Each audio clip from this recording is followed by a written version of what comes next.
नमस्कार दोस्तों, स्वागत है आप सभी का एक बार फिर से हमारे चैनल आध्यात्मिक ज्ञान पर। हे दुर्गा माता, आपसे हाथ जोड़कर निवेदन है कि आपके इस वीडियो को जो भी लाइक और चैनल को सब्सक्राइब करे उसके जीवन में कभी दुख दर्द मत आने देना। दोस्तों, हमारे हिंदू धर्म में देवी माता रानी के अनेक स्वरूप कहे गए हैं, जिसमें वृक्षों को भीमा देवी के स्वरूप कहा जाता है। तो आज मैं आप लोगों को ऐसे वृक्षों के बारे में बताऊंगा जिनको नवरात्रि में छूना बेहद शुभकारी बताया गया है। नवरात्रि में इनको छूने से शत्रु दोष, कर्ज दोष, गरीबी दोष सब समाप्त होते। नवरात्रि के पावन पर्व चल रहे हैं। नवरात्रि के पावन पर्व में कुछ ऐसे वृक्ष है जो कि देव वृक्ष कहे गए, देवी वृक्ष कहे गए हैं। ये देवी के स्वरूप होते हैं, माता काली के स्वरूप होते हैं। और हमारे धर्म में पेड़ पौधे को देवी देवता मान करके हम इनकी पूजा करते हैं और हमें पूजा भी जरूर करनी चाहिए। साइंस भी कहता है पेड़ पौधे मनुष्यों को फ्री में प्राण वायु प्रदान करते हैं और पेड़ पौधे हमें ऑक्सीजन देते हैं, और हमारे जो कार्बन डाइऑक्साइड होता है उसे ग्रहण करके सभी प्रकार के जितने भी नकारात्मक चीज होते हैं उसे अपने अंदर में स्वयं सोख लेता है और हमें ताज प्रदान करते हैं। तो पेड़ पौधे स्वयं तेज धूप में तपता है लेकिन मनुष्य को शीतल छाया प्रदान करता है। तो नवरात्रि के समय में कुछ ऐसे पेड़ पौधे हमारे धर्मशास्त्र में कहे गए हैं जिनको छूने मात्र से व्यक्ति के बंद किस्मत के ताले खुल जाते हैं, व्यक्ति का सौभाग्य चमक जाता है। हमारे शास्त्रों में पेड़ पौधों को बहुत ही गुणकारी कहा जाता है क्योंकि इनमें साक्षात देवता होते हैं। अनेक बीमारी का उपचार पेड़ पौधों में ही छुपा है, जड़ी बूटी में ही छुपा है। और भगवान श्री कृष्ण ने गीता में स्वयं कहा है कि वृक्षों में मैं पीपल का वृक्ष हूं। पीपल के वृक्ष को वृक्षों का राजा कहा जाता है। इसीलिए कृष्ण भगवान ने कहा पत्ता पत्ता मैं ही हूं, क्योंकि पीपल वृक्ष की जो आयु होती है सबसे ज्यादा होती है, सबसे अत्यधिक होती है। पीपल वृक्ष सर्वशक्तिमान होता है, पूजा पाठ में अत्यधिक इसका महत्व होता है। दोस्तों, इसीलिए भगवान श्री कृष्ण ने गीता में स्वयं कहा है कि मैं वृक्षों में पीपल का वृक्ष हूं। तो चलिए आज मैं आप लोगों को नवरात्रि के समय में छुए जाने वाले वृक्ष के बारे में बताऊंगा। तो जय माता दी अवश्य लिख दीजिए कमेंट में। दोस्तों, हमारे धर्म शास्त्र में अनेक ऐसे वृक्ष हैं जो कल्याणकारी होते हैं, मंगलकारी होते हैं। अगर इस वृक्ष को छू लेते हैं तो आपकी सभी प्रकार की परेशानी है, सभी प्रकार के कष्ट है, यह सब समाप्त हो जाते हैं। खास करके नवरात्रि के समय में इसका असर कई लाख गुना होता है। नवरात्रि के समय को शक्ति का पर्व कहा जाता है। शक्ति पर्व क्यों कहा जाता है? क्योंकि इस समय अचेत जो वस्तु होती है वो भी चेतना युक्त हो जाती है, अर्थात इस समय जो शक्ति हमारे धरती लोक में आ जाती है। नौ दुर्गा को क्या बोल सकते हैं? हम शक्ति बोल सकते हैं। तो माता रानी इस धरा पर आती है, इस पृथ्वी लोक पर आती है, तो जितने भी पेड़ पौधे हैं, जीव जंतु है, चल अचल सभी प्रकार के जो वस्तु है ये सब में प्राणा जाते हैं न, सब में शक्ति निहित हो जाती है, जागृत हो जाती है।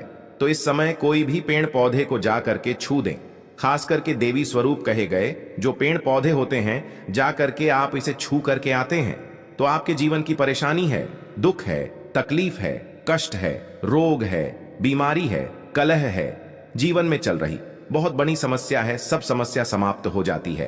काल सर्प दोष, मंगल दोष, शनि दोष, राहु दोष तत्काल अपना असर दिखाती है और सब दोष खत्म हो जाते हैं। दोस्तों, आज मैं आप लोगों को 3 पौधों के बारे में बताऊंगा और ये तीनों पौधे देव वृक्ष कहे जाते हैं। वीडियो को ध्यान से देखना।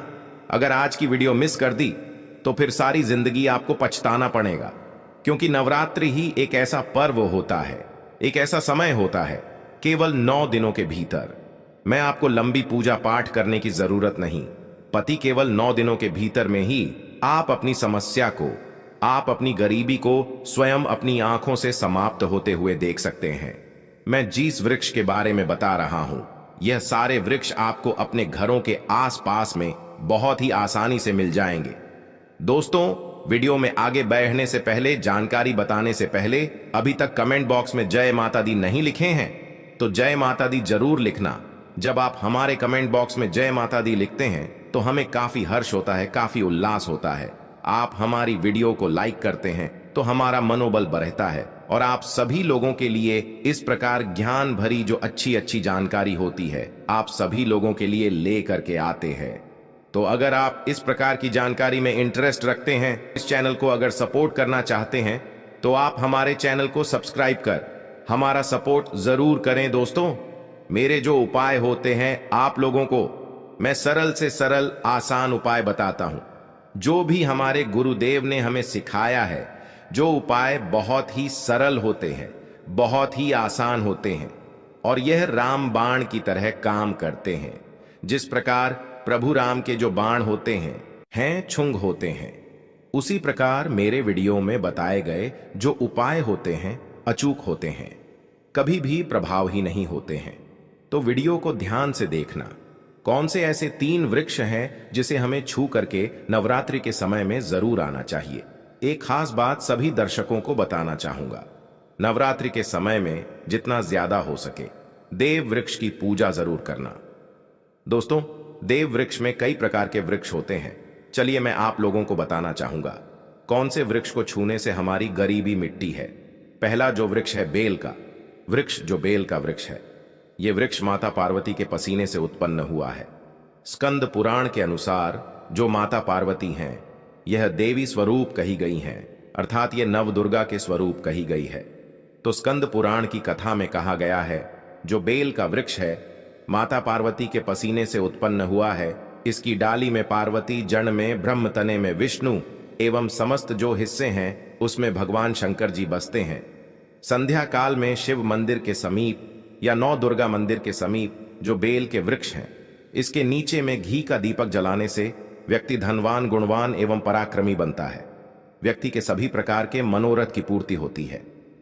हमारे धर्मशास्त्र यह भी कहते हैं नवरात्रि के समय में अगर कोई भी व्यक्ति, जी हां, नवरात्रि के समय में अगर कोई भी व्यक्ति बेल के वृक्ष को माता नौ दुर्गा का ध्यान करते हुए 7 बार छू करके आ जाते हैं, तो ऐसे व्यक्ति की तत्काल अगर उपवास व्रत रखा है, ध्यान से सुनिएगा, जो लोग उपवास व्रत रखे हैं ऐसे व्यक्ति की थकान, सुस्ती तत्काल चली जाती है। ध्यान से सुनिए, जो व्यक्ति उपवास रखे हैं, व्रत रखे हैं, ऐसे व्यक्ति को नवरात्रि के समय में जितना ज्यादा हो सके संध्या काल में बेल के वृक्ष को जरूर छूना चाहिए। केवल आप ज्यादा नहीं छू सकते तो 7 बार छू करके जरूर आ जाना और बेल वृक्ष के नीचे में घी का दीपक जरूर जला देना। दोस्तों, घी का दीपक जलाते हैं तो इसके क्या फायदे मिलते हैं ये भी इस वीडियो में बताऊंगा। मैं सारी जानकारी इस वीडियो में विस्तार से बता रहा हूं, इसलिए आज की वीडियो थोड़ी बड़ी बन सकती है। हो सकता है 15 मिनट की वीडियो बन जाए, लेकिन अपना पूरा समय जरूर देना, क्योंकि जब हम उपवास व्रत रखते हैं तो हमारे शरीर में काफी थकान आ जाती है, हमारे शरीर में ऊर्जा की कमी होने लगती है। हालांकि हमें अध्यात्म ऊर्जा प्राप्त होती है, लेकिन हमारे शरीर में ऊर्जा की कमी होने लगती है।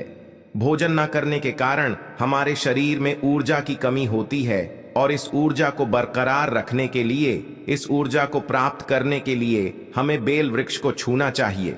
दोस्तों, अनेक संत महात्माओं ने बेल वृक्ष के पत्ते को खाकर के तपस्या की है एवं कई प्रकार की सिद्धियां हासिल की हैं। धर्मशास्त्र कहते हैं अगर नवरात्रि के समय में बेल के पत्ते खाए जाएं तो जो व्यक्ति लंबे समय से जो मंत्र के जाप कर रहे हैं, सिद्धि प्राप्त नहीं हो पा रही है, फिर कुछ आप ऐसी सिद्धि को प्राप्त कर सकते हैं जो सिद्धि आपको काफी लंबे समय से प्राप्त बेल के पत्ते खाने से वह सिद्धि जल्दी प्राप्त होती है। इसके नीचे घी का दीपक जलाने से हमें सिद्धि की प्राप्ति होती है। सिद्धि का मतलब होता है कार्य में सफलता।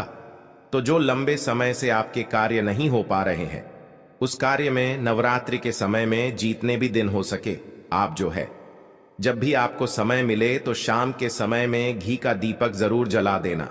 और अगर कोई भी व्यक्ति नवरात्रि के समय में, ध्यान से सुनिए, अगर कोई भी व्यक्ति नवरात्रि के समय में अगर बेल वृक्ष की जड़ में दूध चढ़ाते हैं, वो सभी प्रकार के व्याधि दूर होती है।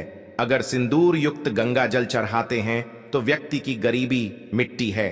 अगर तेल चढ़ाते हैं बेल वृक्ष के जड़ में तो सौभाग्य की प्राप्ति होती है। और अगर बेल के तीनों पत्तों में, दोस्तों ध्यान से सुनिए, त्रिदेवी कही गई है, जैसे कि महाकाली, महालक्ष्मी, महासरस्वती, तो अगर बेल के जो 3 पत्ते हैं महालक्ष्मी, महाकाली, महासरस्वती के स्वरूप कहे गए हैं, तो बेल के अगर तीनों पत्तों में ओम, दूसरे पत्ते में हरिओम को सिंदूर से लिख करके चढ़ाना होता है, सिंदूर से लिख करके चढ़ाया जाए तो तत्काल उसी समय मनोकामना की पूर्ति होती है, कार्य में सफलता मिलती है।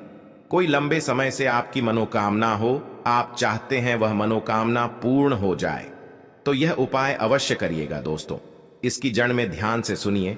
नवरात्रि के समय में इसकी जड़ में अगर तांबे की कोई भी रिंग होती है, जिसे हम एक प्रकार के तांबे की जो धातु है ये मंगल से जुड़ी हुई होती है, तो अगर नवरात्रि के समय में इसकी जड़ में तांबे की जो रिंग होती है, अंगूठी होती है, अगर आप 4 अंगुल खंड करके दबा करके आ जाते हैं, नवरात्रि भर इसे दबे रहने देना है। इसके बाद अगर आप पहन लेते हैं तो वह जागृत हो जाती है, क्योंकि जो बेल के वृक्ष हैं स्वयं जागृत कहे गए हैं, और नवरात्रि के समय में इसकी जो आवरा होती है, इसकी जो ऊर्जा होती है अत्यधिक बढ़ जाती है। फिर अगर आप इस प्रकार की अंगूठी को पहनते हैं तो कभी भी आपको रक्त संबंधी समस्या नहीं आती, क्षणिका दोष नहीं सताता, राहु की पीड़ा नहीं सताती, और 9 दुर्गा की कृपा से सदैव आप सुरक्षित रहते हैं। ऐसे व्यक्ति की कभी भी अकाल मृत्यु नहीं होती। दोस्तों, मैं दूसरे पौधे के बारे में जो बता रहा हूं वह पौधा भी जान लीजिए। मैं जो दूसरे पौधे के बारे में बता रहा हूं यह शमी का वृक्ष है। शमी के वृक्ष को जगदम्बा के स्वरूप कहा गया है। जो शमी के वृक्ष हैं यह स्वयं जगदम्बा के स्वरूप है।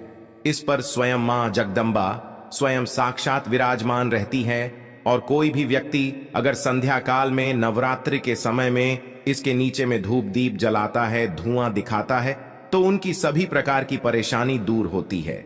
धर्मशास्त्र कहते हैं अगर कोई भी व्यक्ति नवरात्रि के पूरे समय में हो सके, अगर आप एक दिन भी करना चाहते हैं तो आप ये उपाय एक दिन भी कर सकते हैं, पंचमी या सप्तमी के दिन कर सकते हैं। तो हमारे धर्मशास्त्र में कहा गया है अगर नवरात्रि के समय में लाल चूनी अगर कोई भी व्यक्ति मनोकामना बोलते हुए शमी के वृक्ष में बांधे तो वह मनोकामना की पूर्ति होती है। लाल चूनी अगर कोई भी महिला जाकर के बांधती हैं तो उन्हें सौभाग्य की प्राप्ति होती है, उसके पति की कभी भी अकाल मृत्यु नहीं होती। इसकी जड़ में सिंदूर डालने से व्यक्ति को आरोग्य की प्राप्ति होती है। जो लोग लंबे समय से बीमार पड़े हैं, ऐसे व्यक्ति के जो घर में रहने वाले सदस्य हैं, तो वह लोग जो बीमार पड़े हैं उनके शरीर से 7 बार सिंदूर को उतारा करके शमी की जड़ में डाल सकते हैं, तो उनके रोग जल्दी ठीक हो जाएंगे। जो लोग लंबे समय से बीमार पड़े हैं या फिर आप बीमारी से बचना चाहते हैं, निरोग रहना चाहते हैं, तो इसकी जड़ में सिंदूर जरूर डाल देना। मनोकामना पूर्ति करने के लिए मैं एक मंत्र बता रहा हूं। इस मंत्र को बोलते हुए शमी के वृक्ष को छूना है। इस मंत्र को बोलते हुए शमी के वृक्ष को छूना है। आप तत्काल नवरात्र के समय में इसका रिजल्ट देखना। जैसे ही नवरात्र समाप्त होगा, आपकी जो मनोकामना है उसकी पूर्ति हो जाएगी। आपकी जो दरिद्रता है वह दरिद्रता समाप्त हो जाएगी। तो मंत्र कौन सा है? तो आपको बोलना है मम्मन और थे पूरे मम दरिद्र नाश। ये मंत्र आपको बोलना है। ये मंत्र बोलते शमी के वृक्ष को छूना है। सभी प्रकार के आपके मनोरथ की पूर्ति होगी। आपकी जो दरिद्रता है, दरिद्रता समाप्त हो जाएगी। 2 मंत्र हो जाएंगी, या आपको छूते हुए बोलना है। आप चाहते हो तो नवरात्रि के समय में मौली धागे भी शमी के वृक्ष पर बांध सकते हो। अधिकतर लोग मौली धागे बांधते हैं। मौली धागे बांधने से माता रानी आपसे बन जाती है। दोस्तों, कहने का मतलब है कि माता रानी आजीवन आपका साथ देती है, आपके हर कदम में मार्गदर्शन करती है। इसकी जड़ की मिट्टी ला करके ध्यान से सुनिए। नवरात्रि के समय में अगर आप जो है 9 दुर्गा के उपवास नहीं कर पा रहे हैं, व्रत नहीं कर पा रहे हैं किसी कारणवश, तो केवल इसकी जड़ की मिट्टी ला करके नवरात्रि के समय में स्नान करने से व्यक्ति का भाग्य उदय हो जाता है, व्यक्ति का भाग्य चमक जाता है, व्यक्ति की जो फूटी किस्मत होती है वह भी चमक जाती है। आप में से अधिकतर लोग बोलते हैं ना कि हमसे लक्ष्मी नाराज हो चुकी है, लक्ष्मी हमारे घर में आना ही बंद कर चुकी है। तो आप चाहते हैं कि लक्ष्मी की कृपा प्राप्त हो जाए, तो नित्य नवरात्रि के समय में इसकी मिट्टी को ला करके नवरात्रि के समय में स्नान करना शुरू कर दीजिए। नहाने वाले पानी में डाल करके स्नान करना शुरू कर दीजिए। आपके शरीर से दोष दूर हो जाएंगे। आपके शरीर से किसी भी प्रकार की पीड़ा है, सकारात्मक शक्ति आपके शरीर में प्रवेश कर गई है, वह भी समाप्त हो जाएगी। दोस्तों, तीसरे क्रम में मैं जिस वृक्ष के बारे में बता रहा हूं, मित्रों, इस वृक्ष को देव वृक्ष भी कहा जाता है। जो तीसरा वृक्ष है वह है पारिजात का वृक्ष। पारिजात का वृक्ष समुद्र मंथन से उत्पन्न हुआ था और यह देवराज इंद्र के नंदन वन में स्थापित किया गया था।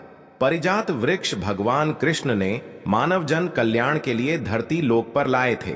जो पारिजात का वृक्ष है, इसे भी लक्ष्मी का स्वरूप कहा गया है, क्योंकि माता लक्ष्मी भी समुद्र से उत्पन्न हुई है और पारिजात के वृक्ष भी समुद्र से उत्पन्न हुआ। इस नाते ये माता लक्ष्मी की बहन कही जाती है। तो ऐसा माना जाता है कि कोई भी मनुष्य, उनके शरीर में कितनी भी ज्यादा थकान हो, कितनी भी पीड़ा हो, जैसे कि नवरात्रि के अगर आप व्रत रख रहे हैं, व्रत के दौरान अगर आपके शरीर में थकान है, पीड़ा है, तो पारिजात के वृक्ष को शाम के समय में छू करके जरूर आ जाना।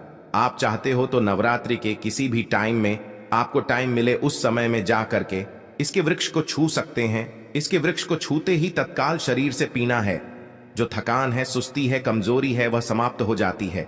इस वृक्ष के नीचे में अगर नवरात्रि के समय में घी का दीपक जलाया जाए, चुटकी भर सिंदूर अगर इसकी जड़ में डाला जाए, तो सभी प्रकार की मनोकामना की पूर्ति होती है। लेकिन आपको प्रार्थना जरूर करनी है कि हे पारिजात वृक्ष, आप देवी स्वरूप कहे जाती हैं, आप हमारी सभी प्रकार की पीड़ा को दूर करे। ग्रह दोष है, पितृ दोष है, लक्ष्मी दोष है, इसे आप समाप्त करें। लक्ष्मी स्वयं आपकी बहन है। माता लक्ष्मी का हमारे जीवन में प्रवेश कर जाएं, इस प्रकार का आप हमें आशीर्वाद प्रदान करें। इस प्रकार से आप इनसे जो है मनोकामना बोल सकते हैं, मनोरथ बोल सकते हैं। यह लक्ष्मी की बहन कही गई है क्योंकि समुद्र मंथन से यह उत्पन्न हुआ है। तो अगर आप भी जल्द धनवान बनना चाहते हैं, आपके जीवन में कोई कामना है, कोई कामना अधूरी रह गई है, तो हमने 3 वृक्ष के बारे में बताया है। इन 3 वृक्ष को नवरात्रि के समय में छूना शुरू कर सकते हैं। और अगर कोई व्यक्ति यह तीनों वृक्ष को छू लेते हैं, ध्यान से सुनिए, अगर तीनों वृक्ष को छू लेते हैं तो ऐसे व्यक्ति के कार्य सफल होने से, ऐसे व्यक्ति की मनोकामना पूर्ण होने से दुनिया की कोई भी शक्ति नहीं रोक पाएंगे। मनोकामना पूर्ति करने के लिए, कार्य में प्रगति प्राप्त करने के लिए, अपनी किस्मत को चमकाने के लिए, सोए हुए भाग्य को जागृत करने के लिए नवरात्रि में ये उपाय जरूर करिएगा। दोस्तों, यह उपाय सोने पर सुहागा होगा या आपकी जिंदगी को संवार देंगे, आपकी जिंदगी में चल रही परेशानी को दूर कर देंगे। तो यह जानकारी कैसी लगी हमें कमेंट सेक्शन में जरूर बताना और इस जानकारी को अपने तक सीमित मत रखना। इस जानकारी को आगे जरूर शेयर करना, क्योंकि ज्ञान बांटने से ज्ञान बढ़ता है। हो सकता है आप इस वीडियो को शेयर आगे करेंगे तो कोई व्यक्ति नवरात्रि के समय में थकान महसूस करते हैं, पीड़ा महसूस करते हैं, नवरात्रि के समय उनको होती है किसी भी प्रकार के कष्ट होते हैं, तो इन वृक्षों को छू करके सारे कष्टों से छुटकारा पा सकते हैं। तो समाज कल्याण हेतु इस वीडियो को आगे जरूर शेयर करना। कमेंट बॉक्स में अभी तक जय माता दी नहीं लिखा है तो जय माता दी लिख दीजिए